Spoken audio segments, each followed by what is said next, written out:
instruments juridiques internationaux qui sont la Convention sur l'élimination des droits des femmes en 1995. Aujourd'hui, nous avons un arsenal juridique interne qui est la Constitution ivoirienne qui a été adoptée en novembre 2016. Il y a 3 articles majeurs qui font la promotion de l'accès à l'emploi en termes de parité, mais qui font également la promotion de la lutte contre les violences faites aux femmes. Aux heures de récréation, le monde préscolaire est en ébullition. Jeux, cris, joie meublent la pause des tout-petits. Cette scène est la même dans tous les centres de protection de la petite enfance, sous tutelle du ministère de la Femme, de la Famille et de l'Enfant. Ici, à Nono et à Bassam, les tout-petits reçoivent des cours particuliers pour faciliter leur insertion dans l'univers scolaire. Nous faisons des activités langagères, soit un langage causerie. On prend un thème et on parle avec les enfants. Et tout cela, c'est pour les amener à s'exprimer correctement. Après les activités langagères, nous avons les activités d'éveil mathématique. Ces activités font appel au raisonnement logique de l'enfant, sachant qu'après le préscolaire, il est appelé à aborder le cycle primaire pour qu'il puisse vraiment aborder facilement les mathématiques là-bas. Le chant à la maternelle véhicule toujours des messages. Tout à l'heure, j'ai chanté le chant avant de traverser la route. Il est bientôt l'heure, les enfants vont sortir. Nous sommes en bordure de route. Donc c'est pour leur dire qu'il faudrait qu'ils regardent à gauche et à droite avant de traverser la route pour ne pas se faire percuter par un véhicule. Donc c'est une sensibilisation pour que les enfants puissent être prudents quand ils vont sortir du centre. Nous avons la prise en charge des enfants sur le plan psychomoteur, cognitif, socio-affectif, sanitaire et nutritionnel. Parmi ces enfants de la petite, moyenne et grande section figurent des enfants porteurs d'handicap légers. Ils sont suivis par des maîtresses d'éducation spécialisée. Des fois, quand ils viennent, ils sont un peu isolés. Donc, au niveau de la socialisation, nous les laissons dans le groupe classe. Dans le groupe classe, ils apprennent à se frotter aux autres, à jouer à les amis. Pour qu'ils sachent que les autres les acceptent et qu'eux aussi acceptent les autres. Ils bénéficient des mêmes cours que les autres enfants dits normaux. Celui qui a un retard de langage, il faut travailler plus pour que le langage vienne. Donc on fait des activités par exemple de contes, on fait des chants avec des répétitions de syllabes, de sons pour stimuler un peu son langage. La création des CCPE a pour but d'éduquer et d'égayer les tout-petits dans un environnement sécurisé afin de permettre aux parents, en particulier les mères, de vaquer sereinement à leurs occupations. J'envoie toujours mes enfants parce que j'en ai plusieurs. Au total, 3 filles. C'est la 3e qui est actuellement au CPP. Il y a la grande actuellement qui est en 4e.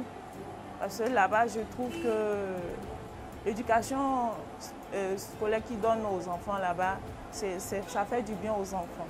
Je dépose ma fille, elle mange bien, elle se repose bien et ça me permet d'aller faire mes activités, aller vendre au marché et à 16h, je viens la récupérer. L'inscription déjà est fixée à 20 000 francs, y compris les fournitures. Donc je peux dire que le prix est abordable. À côté de ces centres, il existe des centres d'action communautaire pour l'enfance, CACE. Ces derniers permettent aux enfants des zones rurales de bénéficier du même encadrement que leurs amis des zones urbaines. À l'initiative de la communauté, on décide de prendre en charge ces enfants-là pour leur donner la même chance, les mêmes chances d'accès à l'éducation préscolaire que les enfants résidant en territoire urbain. Les CACE n'ont pas de soutien en tant que tel de l'État. C'est l'initiative de la communauté. Et donc, cette communauté-là va participer, moyennant juste quelque chose de symbolique, pour pouvoir permettre le bon déroulement de la structure. Mais il y a des partenaires qui vraiment ont compris la chose de l'éducation préscolaire et qui aident vraiment les centres d'action communautaire pour l'enfance à pouvoir évoluer. La Côte d'Ivoire compte 122 centres d'action communautaire pour l'enfant et 87 centres de protection de la petite enfance pour une prise en charge de plus de 17 000 enfants de 2 à 5 ans. L'on y compte 51% de garçons et 49% de filles. Offrir les mêmes chances à chaque enfant est l'une des priorités de l'État de Côte d'Ivoire, même ceux abandonnés avec un handicap lourd. Des institutions spécialisées ont vu le jour, à savoir les orphelinats et les pouponnières. La pouponnière de Dabou s'est muée en structure particulière. Elle s'occupe uniquement des enfants souffrant de situations mentales et physiques, entre autres d'autisme et de psychose infantile. Le Premier ministre chef du gouvernement nous a offert du matériel médical. Nous a également offert des matelas. Alors, je vous parlais de ces enfants qui sont infirmes moteurs cérébraux. C'est des enfants qui sont couchés en permanence dans les berceaux et qui ne peuvent pas bouger. Ils développent ce qu'on appelle en général des escarres et qui avaient commencé à jouer véritablement sur la santé de ces enfants. Avec le don du Premier ministre, nous avons pu avoir des matelas qu'on appelle les matelas anti-escarres ou alors des matelas à eau. Aujourd'hui, je peux vous dire que nous avons 0% d'escarres avec ces enfants grâce au don du Premier ministre. Le gouvernement a également mis en place un programme de protection des enfants et adolescents vulnérables. Ce programme a permis la prise en charge de 199 enfants en rupture sociale à Yopougon et à Tékoubé. Parmi eux, 50 enfants sont en cours de réinsertion socio-professionnelle et 20 réinsérés dans les métiers.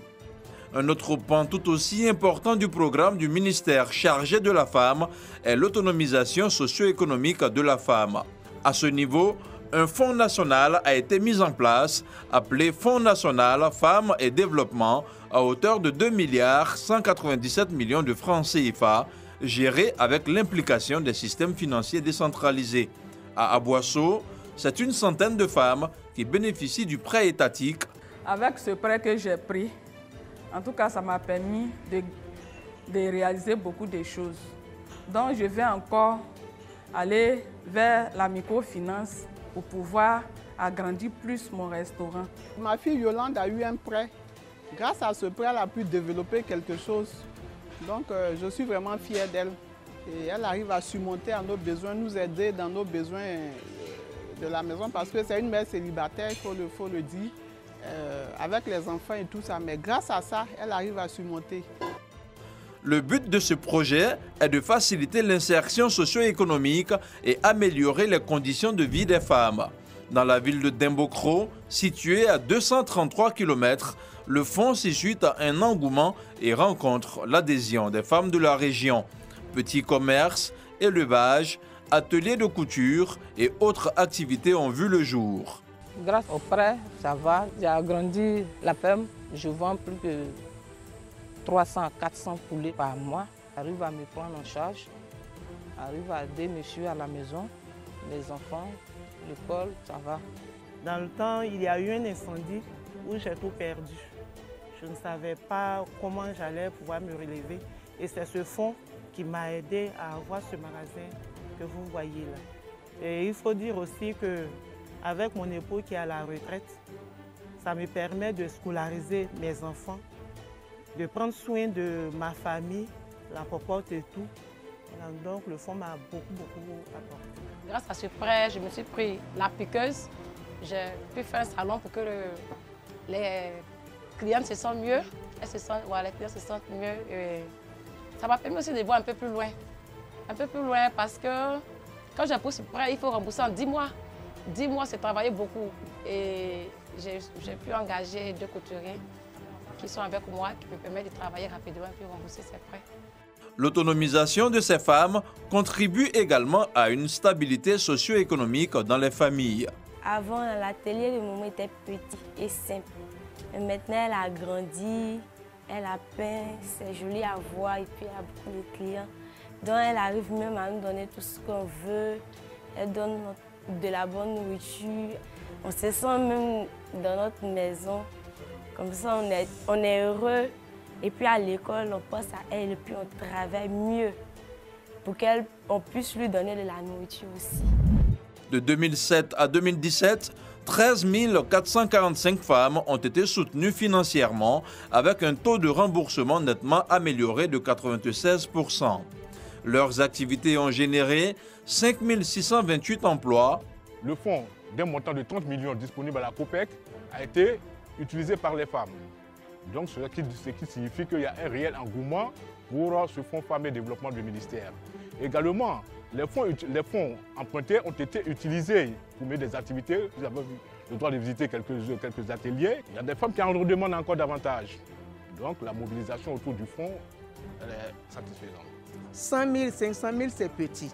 C'est insuffisant. Il y a des activités, par exemple, celles qui sont dans les magasins qui vendent soit des pagnes et autres là. 500 000 francs, ça ne peut pas. C'est insuffisant. Donc, elle souhaiterait qu'on rehausse un peu le taux. Et puis, 10 mois, c'est petit.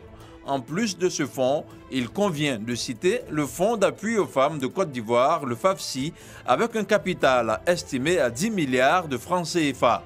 Ce fonds a permis à 200 000 femmes d'accéder à des ressources financières à coût réduit au marché et à la technologie. Ce fonds spécial est révélateur de l'engagement de la Première Dame en faveur de l'autonomisation des femmes.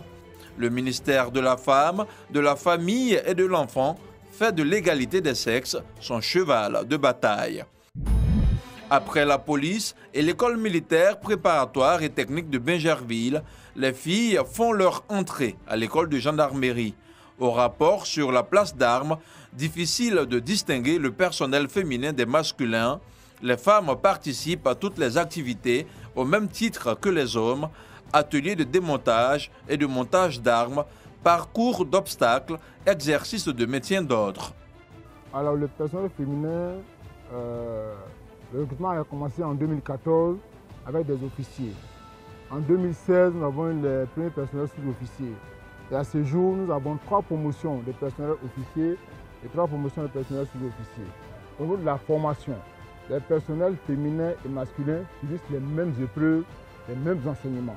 Au niveau des résultats, au niveau des disciplines militaires, les filles et les garçons ont les mêmes résultats. Au niveau de la formation professionnelle, il n'y a pas de différence. Au niveau de la conduite de la moralité, les filles se comportent très bien. Le lieutenant Ruth fait partie des premiers officiers féminins affectés à l'école de gendarmerie. Aujourd'hui, elle forme les sous-officiers masculins et féminins. Mon expérience au sein de la gendarmerie, elle a débuté le 14 octobre 2014 où j'intégrais la gendarmerie pour le cours d'application des officiers. Donc de octobre 1994 jusqu'à juillet 2015, j'ai fait le cours d'application en tant qu'officier de gendarmerie. Et après cette application, j'ai été affecté à l'école de gendarmerie ici en tant que formateur. Donc le 7 janvier 2016, nous avons reçu la première promotion de personnel sous-officier dont on avait la charge au même titre que les hommes. Donc depuis, ça fait 3 promotions que je forme maintenant. En liant formation-autonomisation, insertion des jeunes filles et égalité hommes et femmes dans son programme, le gouvernement entend accorder une place de choix à la promotion de la femme pour une société plus juste et égalitaire.